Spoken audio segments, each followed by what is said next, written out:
Ben Broussard with Catholic Charities of Acadiana is joining us. I have used the word homeless or homeless woman or homeless man. Is that the right way that I should be phrasing it? I'm glad that you brought that up. So within our organization, and I've said it earlier, our mission statement being that we care for the sacred gift of all human life, and knowing that every human being has what we would consider is a God-given dignity that no one can take away. No situation can take that away from somebody. I love that you're making me think about this. Yeah, more deeply. Is this Thank Ben you. Broussard Class 101? Well, I'm glad I was able to sign up. so the way that as an organization, when we look at our clients, and you notice we call them clients because we're serving them. They're our clients. Right. We would love for them to put us out of a job. Right. You know, that would be great. Right. If we didn't have anyone experiencing homelessness or anyone experiencing hunger or poverty here in Acadiana, then, hey, Acadiana would be that much better of a place, and we could go on and do other things. Anyway, but we like to reference the situation that someone is experiencing by using that phrase, like, oh, this is a person who is experiencing homelessness, because next month, we hope that they're not experiencing homelessness. We hope that they are housed and that they're on their way to starting that next chapter of their life. Looking back on that as merely a blip on their screen of life, on their radar. You know, we all have chapters. I think about the way I was raised, and my mom and dad live here in Acadiana, and I had such a great upbringing here. But even the little chapters, and I'm not talking bad chapters, I'm just saying, like, oh, here's my college chapter. Right. And here's my, my wife and I had our first baby and no one was sleeping chapter. Right. Those are all great chapters. There were struggles in all of those things. But I wouldn't want anybody to look at me and say, oh, that's just that college kid.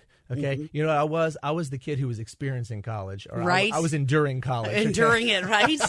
But at the end of the day, but no, you make an excellent point. I was a kid, and nobody could take that away from me. And the gentleman right now who is experiencing homelessness, the woman and her children who are experiencing homelessness, that doesn't define them. Yeah, that's right. At all.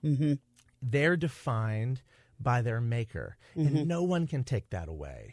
You know, not even the hardest of situations that life can throw at you. No one can take that away. I love that you're educating me on this. I love it. I think it's great.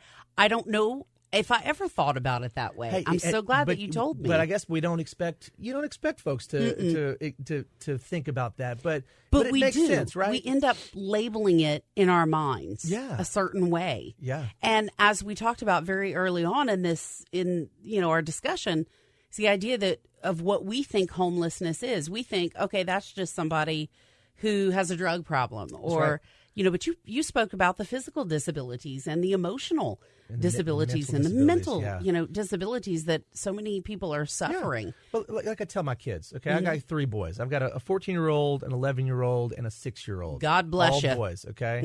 And shout out to my boys. No, they like when at those ages, you're gonna make poor decisions. You're just gonna do it. It's a part of growing up and a part of the envelope and all those things. But I in my better moments, I will remind them that the choices you make do not define who you are, because I never want you to be labeled for the poor decision you made when you were 11.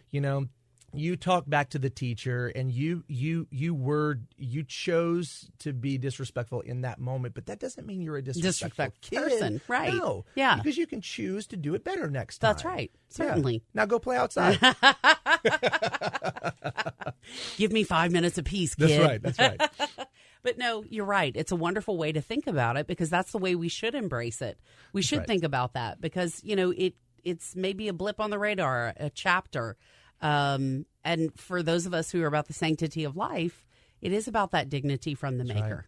You know, that's right. And we love, especially as we are a very conservative, very Republican area. We champion pro-life issues, and I love it. I love that.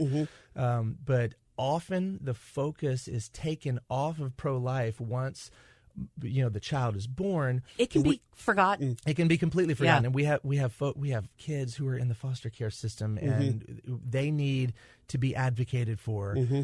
We often have kids who, on their 18th birthday, they graduate onto our doorstep, and who's advocating for them there? And what do they do if they don't have any family? I know. Nobody to be their champion. Ben Broussard with Catholic Charities of Acadiana. As always, it was a pleasure. Thank you. Always a pleasure. Thank you for having me on.